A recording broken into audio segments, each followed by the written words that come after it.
Welcome to Become an Idol.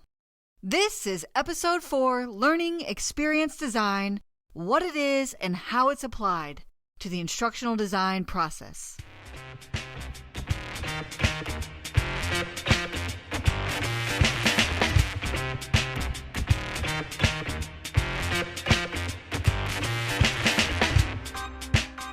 I'm your host, Dr. Robin Sargent, the owner of Idol Courses.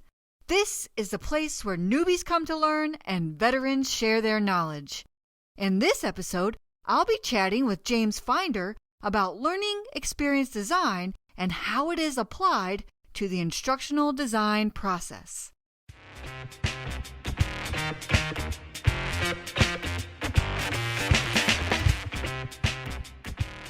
All right, well, let's go ahead and get started. Who I have with me today is James Finder, and he is the founder and owner of Promethean Learning Experience Design, which is his own company providing solutions for organizations. So, James, go ahead and tell us a little bit about yourself and your company and what you do.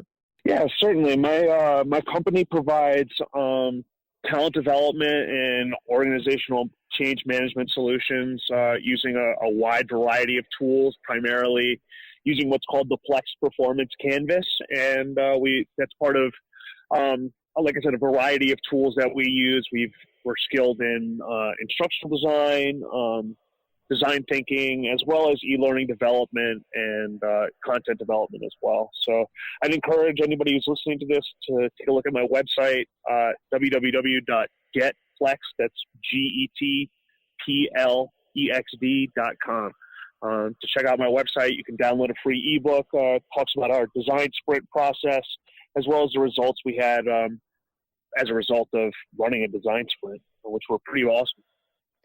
So, James, I actually invited you to come on this podcast to talk about design thinking.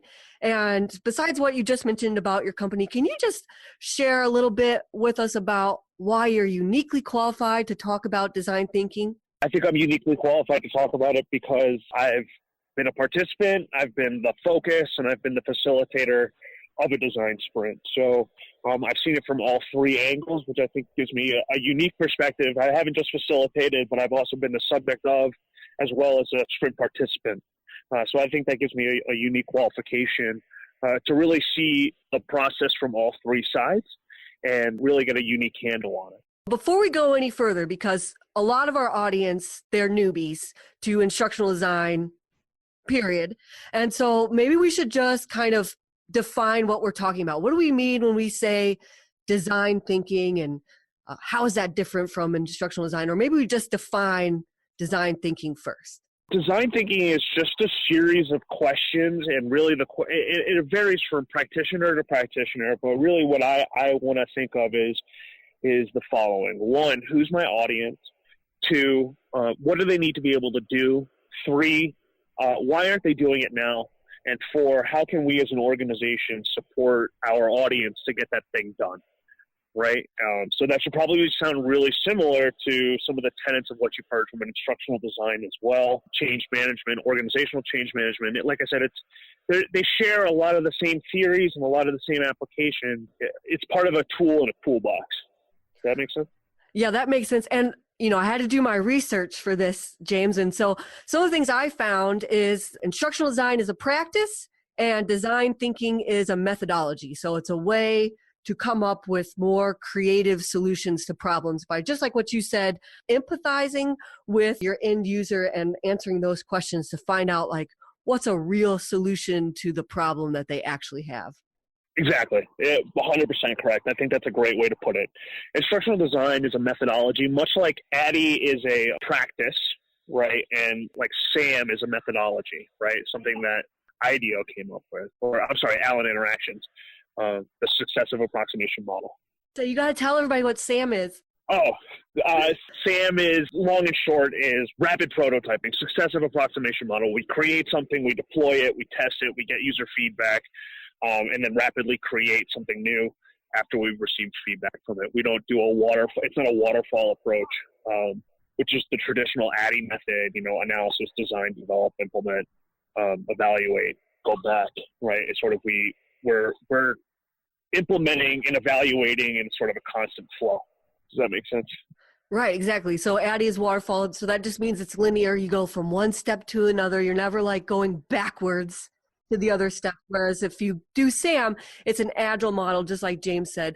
And so you are designing and you're prototyping and you're going around in the circle so you can produce something quicker that you actually get input from your users from the start. Right, exactly. 100%. 100%. Okay. I think that's a really accurate statement. Now that we've defined all our terms, let's just go ahead and go down the road and start talking about why learning experience design is important to you, James. How were you introduced to it, and how did change the way you do your work and things like that? I started my career in training and education in 2009 when I moved abroad to Seoul, South Korea to train English as a foreign language, teach and train English as a foreign language. When I came back to the United States in 2014, I realized that a lot of the ways that I had been taught and the ways that I was being asked to teach in South Korea didn't work well. And that's how I got exposed to instructional design and how to make better learning, right? How to make learning experiences more fun, because I knew how devastating it was for my original audience when I was in South Korea just to do rote memorization and lecture-based learning. It didn't get them far. My students were really, really effective at using, their English language skills on a TOEFL test, but when it came to real application and real usage of the English language, they were really stuck. And I was like, man, that's not where, that's not what I want to be designing, not what I want to be facilitating. So right. That's how I got exposed to instructional design and doing what I do now. How did I get exposed to design thinking? I met with a consultant in 2017, and we had met on a panel together talking about business strategies and networking and sort of how to raise your profile and do things within your community as a freelancer. And he had exposed me to sort of the Jake Knapp design sprint process, and that's how I got exposed to it. I love the process. I was the subject of a sprint, and like you can tell from in the ebook, we were able to grow our revenue pipeline by 750% and like 10x our close ratio, which was pretty awesome. We've, as a result of the sprint, we've been able to see a 43% increase in net revenue at Promethean Learning Experience Design from year over year, from 2017 to 2018. So, I know how powerful it is. So that's why I use it. Okay, so maybe we should probably talk about what sprints are and how they work, and just kind of give some background about Agile and using design thinking to implement a sprint, and why, a sprint is so integral to design thinking. You know what I mean? Yeah, certainly. So why a sprint? Yeah, like people might not be familiar with sprints. Maybe they haven't worked in an IT role or something like that. A sprint is just sort of scheduled time block that like you said earlier, it's a methodology. It allows you to build, it has built-in functions and built-in processes.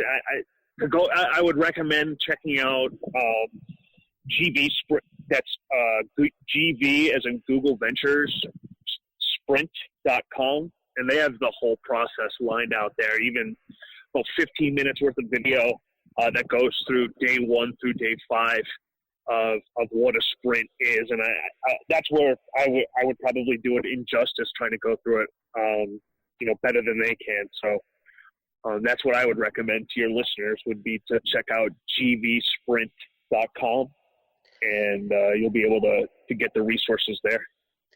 Yeah, and if I was just to do my best at condensing what a sprint is based on my knowledge of Agile or whatever, and James, you can of course jump in here and help me out. But what I understand from a sprint is, you get your list of problems, right? So you figure out what those problems are, and then you figure out what the priority problem is. And then you take that priority problem and you are going to, in your sprint, you're going to brainstorm your solution, you're going to prototype it, and then you're going to get feedback from your end users. And a lot of times sprints are like 2 weeks to get your prototype out. That's what I understand. That's a lot of the foundations, but typically there's a lot of, the 9-box canvas, the lean startup canvas.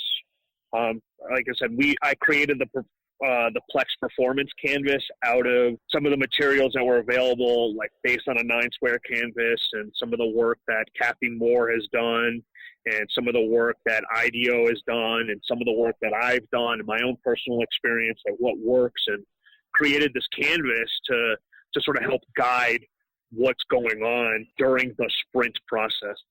The canvas has been a really integral tool, and you can get that actually at getplex.com. There's a free tool there that you can use for your next sprint, or, just even to flesh out, ideas. It's a really helpful tool to just plan. There's a process to it, and allows you to think through, again, those 4 questions. Who's your audience? What do they need to be able to do? Why aren't they doing it now? What are the current roadblocks, right? And who can you work with to support you?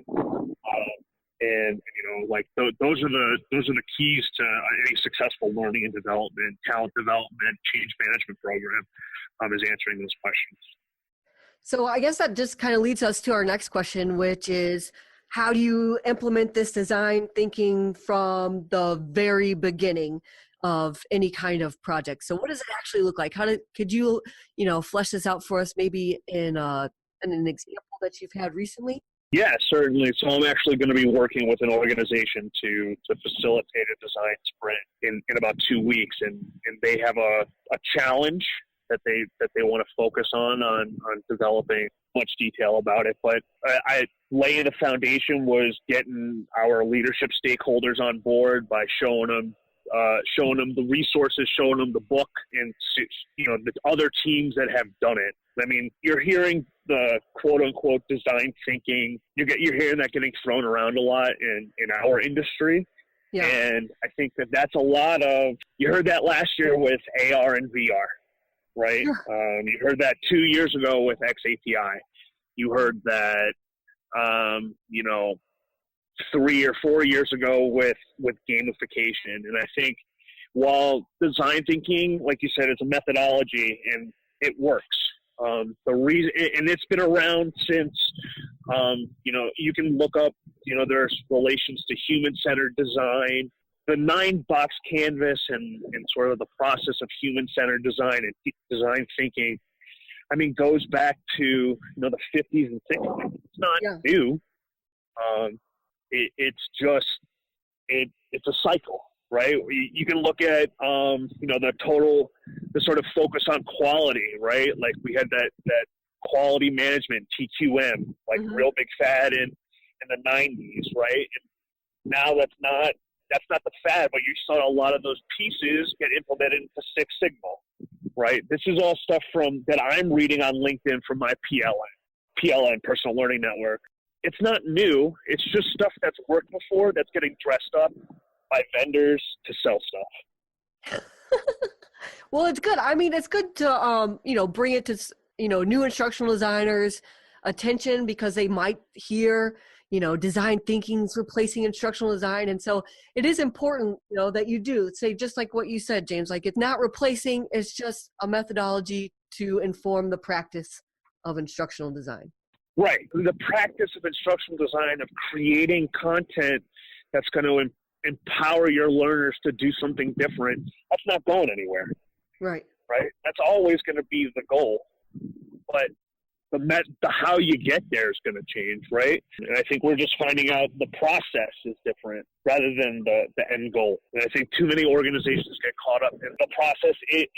The process is the goal, when sometimes there is a process and there is a goal. They're two separate things. So a lot of this, what design thinking can happen in the very beginning of any, your HR manager brings you a problem about the employees, and design thinking can start from the beginning, right? Because you're going to come up with the solution at that point. Is that when you start implementing it? Yeah, 100%. So that, I mean, again, it's tools in a toolbox. So if it's going to fit, like, it all depends on, is your organization open to, a different way of thinking, or are they just looking to are they looking to create content? And if you have established that, you're not swimming uphill, and the organization you're a part of wants you to really come up with creative ideas to create content, then design thinking is definitely a way to do that. But if your organization just wants you to make better looking PowerPoints and PPT to storyline imports, then design thinking is not really going to help you there. Right. And there's another thing that we talk a lot about in kind of the instructional design field, and that is about not being order takers, right? Just kind of like what you mentioned about just like taking a PowerPoint and importing it. But the design thinking will help you not be an order taker, because you'll actually find the real problem so that you can find a real solution. And that's supposed to happen in the analysis stage of ADDIE. But if you apply the design thinking, what it seems like to me is you can address the actual problem that the users are having. You can empathize. Exactly. 100%. That's a very accurate statement. I think you can, again, it's not just like design thinking right now is a buzzword. It's not. I don't know if people are really using it in the way that it's meant to be used. I think it's much like gamification, or like there are elements of game beyond leaderboards and scoreboards and fun sound. Like there's real stuff that's going on there. Dr. David Chandros talks a lot about that stuff. Serious games. How do you create real games?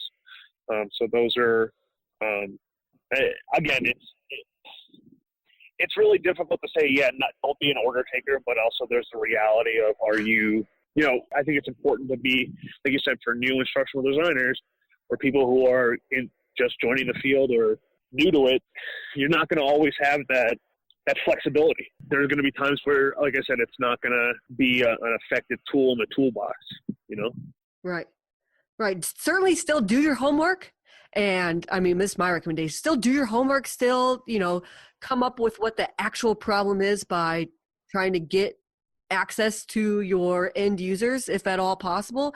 And if you haven't built up enough trust for them to give you the tools or the resources or the time that you need to implement design thinking, it's still a good place to practice. As you build up trust, then hopefully you'll be able to implement it. Yeah, I think that's an excellent statement. Really, what are you designing content for? As always should be the central question you need to ask yourself when designing or building content. What's the action that we're trying to do here? And again, you're only going to get that from your end user. Your L&D stakeholders can only tell you so much. Your training managers can only tell you so much. It's really the end users that are going to have to tell you what's really effective for them. So, James, do you think that implementing design thinking at the beginning and then following through, you determine that a course is the answer, is it going to take longer to implement this, or what's kind of the time turnaround? I think it's going to vary from from problem to problem. It's going to change, right? You come to the solution that e-learning content is the way to go. I think then you just roll into your typical e-learning development process. Yeah. Because, some people might be adverse to it, thinking that, design thinking will take longer because they have to go and speak to the users, and then they have to create a prototype, and then they have to test that prototype with the users. But actually, when I was doing my research, and I saw what kind of prototypes they mean, it doesn't actually mean like a full functioning e-learning course or anything, right? No, it's typically like the deliverable at the end of a sprint is PowerPoint or a Word document, or, it's not, like you said, it's not a full-fledged e-learning course. Okay, I saw things that were like made out of cardboard and hand-drawn and... Totally, it's about user acceptance testing, right? We want to make sure that does this accurately represent what our users potentially want? And we're here to find potential solutions, and build them out. We want good e-learning, or we want a good product, but we don't want to get too attached to anything because constant iteration is going to get you the best product, you know? When you go through your first sprint, which you said yours are 5 days, and you come back to the learner, the end user, and you say, oh, this is what we think is going to solve the problem, do you just keep going back to sprints until they accept the solution? Or if they accepted the first round, then you just move on to development? Or how does that It gets work? woven into the process, right? It gets woven into how do we, we're going to come up with an idea. We're going to test it. Let's see if it works. It's bigger than e-learning development. Does that make sense? Of course. You're going to come up with a prototype. The end user says, yeah, let's do that. Okay, cool. Let's roll this out, right? Let's give our product a chance to shine. Then we go into our typical. It's not. I don't think it's like as successive as you think. I mean, certainly organizations can continue to sprint and do, sprint after sprint after sprint to get to. But eventually, you need to implement, right? You need to build something, test the product. And you think you have something. If you don't, you just have to go back to the process. Yeah, so sometimes the sprint may just come up with 5 email course, right? That's just like dripped over time or something as simple as that.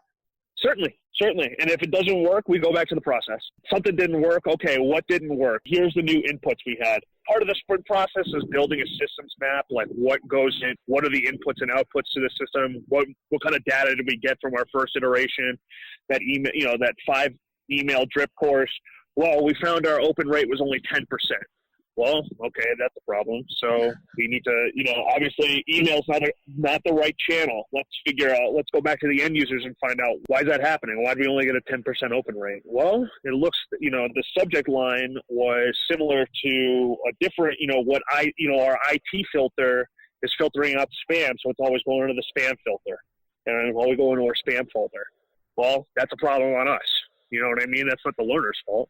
Yeah. That's our fault for building a subject line that's incorrect. It's just about constant iteration and examination. All right. So, James, lastly, what do you want our audience, our new instructional designers, to remember and to take away from design thinking? Is there anything that you want to further explain or leave with them, or some last notes?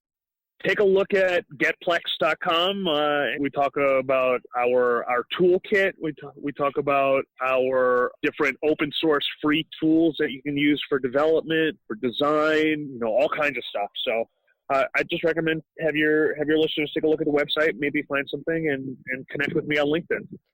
And what else do you want them to take away about design thinking? What's something they should think about when they start developing their next course? The things they should take away are who's your audience, what do they need to be able to do, why aren't they doing it now, and how is the organization equipped to change outcomes, just create content. Yeah. And actually ask them. Yeah, ask those questions. To the actual users, the end users. Don't just assume those questions. Yeah, don't assume. Certainly. Yeah. Well, this has been so enjoyable, James. Thank you so much for joining me today. I appreciate your time, and thank you for having me on. I really appreciate it. I hope the pod goes well and you get some new guests. Oh, yes, me too. We'll definitely do this again. If you like learning experience design or design thinking, you want to hear more, well, James has a lot of friends, and we could talk about doing a panel coming up in the future. Yeah, that sounds fantastic. I know. Wouldn't that be great? All right. Thanks, James. Thank you so much for listening. You can find the show notes for this episode at idlecourses.com. If you like this podcast and you want to become an instructional designer, an online learning developer, join me in the Idle Courses Academy, where you'll learn to build all the assets you'll need to land your first job. Early access to this podcast, tutorials for how to use the e-learning authoring tools, templates for everything course building, paid instructional design experience opportunities, and a friendly community to network with. Get on the waitlist by going to idlecourses.com. Doors open in June of this year. Now get out there and build transcendent courses.